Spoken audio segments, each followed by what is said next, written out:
A good Erev Shabbos, everyone. Erev Shabbos. Parshas Hazinu, Erev Shabbos, Shabbos Shuva. I want to share a thought about this Shabbos and about the end of the Aseres Shuva, Yom Kippur. You know, Gemara in Rosh Hashanah says that there are three books that are opened up on Rosh Hashanah. The book of the wicked, the book of the righteous, the book of the Beinonim, the middle of the road people. And for the righteous, they're written and sealed immediately for the fate of the year, for in the book of life. The wicked, they're signed and sealed immediately in the book of death. And the righteous, the middle of the road people, are written on Rosh Hashanah, sealed on Yom Kippur. If they're zocha, if they merit, then they're sealed in the book of life. And if they're not, they don't merit, they're sealed in the book of death. Besides explaining what the book of life and book of death are, which is perhaps for a different time. But the Rambam, when he presents this as halacha, so the Rambam says,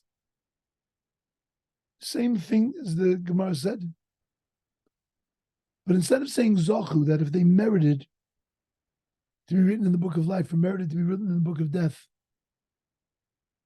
the Rambam says if they did Shuva, then they get into the book of life. And if they don't do Shuva, then they go into the book of death. You have to wonder why it was necessary to change from the words of the Gemara.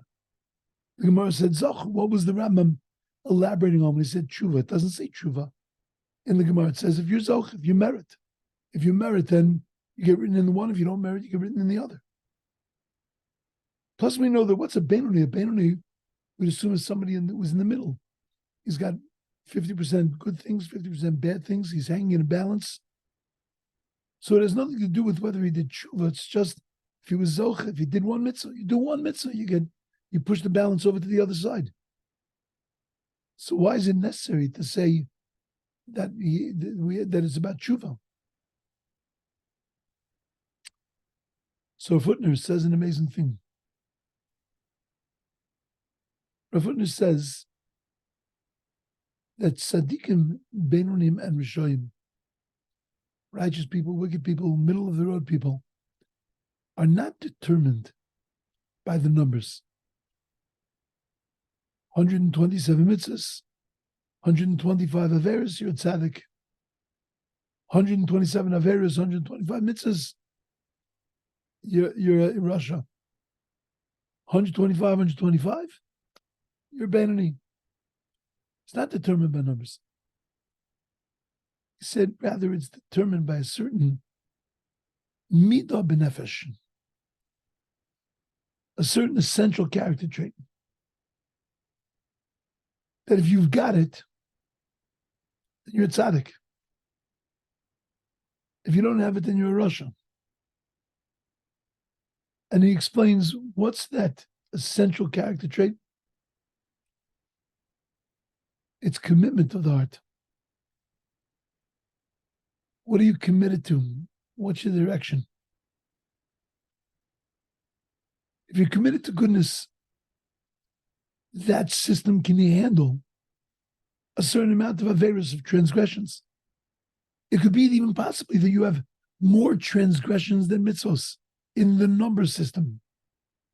But your direction is self-improvement. Your direction is lifting yourself up. Your direction is upwardly mobile.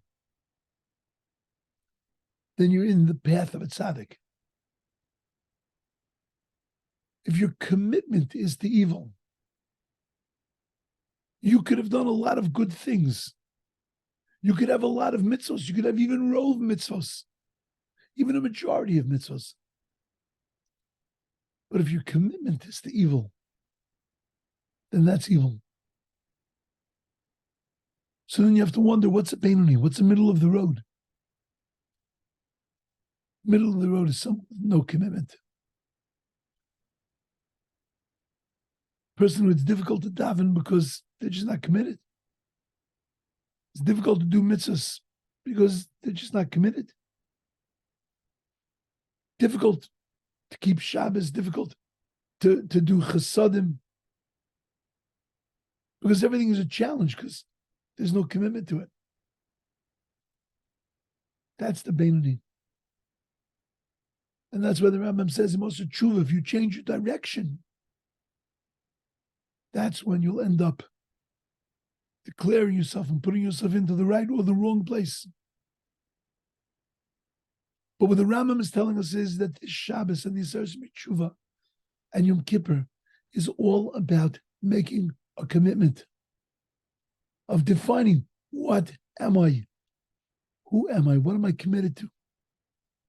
You know, we say in the Nisana Tokef, the very emotional, beautiful prayer that we say on Rosh Hashana and Yom Kippur. Rosh Hashana Yikasemun, Yom Kippur Yechasemun. Mi Yichya, Mi Yomus, who's going to live, who's going to die, who's going to have children, who's not going to have children, who's going to have a peaceful life, who's not going to have a peaceful year. In there we say that we pass in front of God, Kipnei Maron. We pass in front of God like sheep. But the Gemara says it's not just like sheep. The Gemara gives 3 explanations of the word Kivnei Maron. The first is like sheep that pass before its shepherd, one by one. The second is that we're like climbers on a mountain path, walking in single file up the path. And the third is like soldiers, walking single file out to battle. Well, the impression that the Gemara is trying to give us is that we pass in front of God as individuals, and that He looks at every one of us individually. But if that's the case, why did you have to tell me that 3 times with 3 different metaphors? Why did Chazal have to explain the word Kivnei Maron in different ways? They all seem to be saying the same thing, that we pass before Him as individuals, single file, one by one, each one of us being scrutinized. So I think if you look carefully, it's demanding from us something different. The first opinion is that what is God looking at? Are you Kivnei Maron? Are you like sheep? Are you part of the flock? Do you identify as part of the flock? Do you identify? Are you committed to being Jewish? Are you committed to being good? Are you committed to your Tselem Elokim, to your divine spark, to your divine image? Do you have the brand of the flock on you? But the second thing He looks at in every individual is, are you moving upward? Are you committed to change, to climbing, to growing? And then the third thing He looks at is, are you a soldier? Do you have a sense of mission? Do you have a sense that there is something for you to accomplish? And that there is something for you to do? And that's what God's looking for. Are you committed? You're just floating through life, just doing your stuff. Shabbos comes every 7 days, float through Shabbos. You have a routine. You go to shul. You make kiddush. You have a certain type of cholent. You eat certain foods. You make Havdalah Motzei Shabbos. Go to the movies.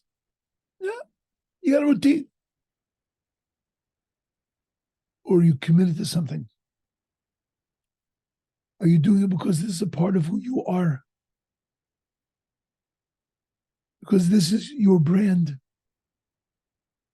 This is your mission. And you're constantly climbing upwards. That's what we have to tap into this Shabbos. That's what we have to tap into Sunday. That's what we have to tap into on Yom Kippur. On Yom Kippur, we identify what we're not committed to. I'm not committed to Hashamnu, and I'm not committed to Bagadnu, and I'm not committed to Gazalnu. Not committed to those things. It's not my definition. It's not who I am. Well, then, if I can identify who I'm not, let's take the next step and identify who we are, what we're committed to, what we're dedicated to, what we are really all about. Because that's when we can become part of the flock. That's when we can move upward. That's when we can accomplish our mission. That's when we truly can be B'nai Marul, leaving that middle of the road, washy area, and defining ourselves on the path of the righteous. Should have an amazing, uplifting, upwardly mobile Shabbos, conscious Shabbos, committed Shabbos, and a beautiful and amazing Yom Kippur. A Yom Kippur with tremendous work and tremendous yield. And a Yom Kippur where we truly lift ourselves up and climb even higher in our quest to connect ourselves with God. Have a beautiful Shabbos.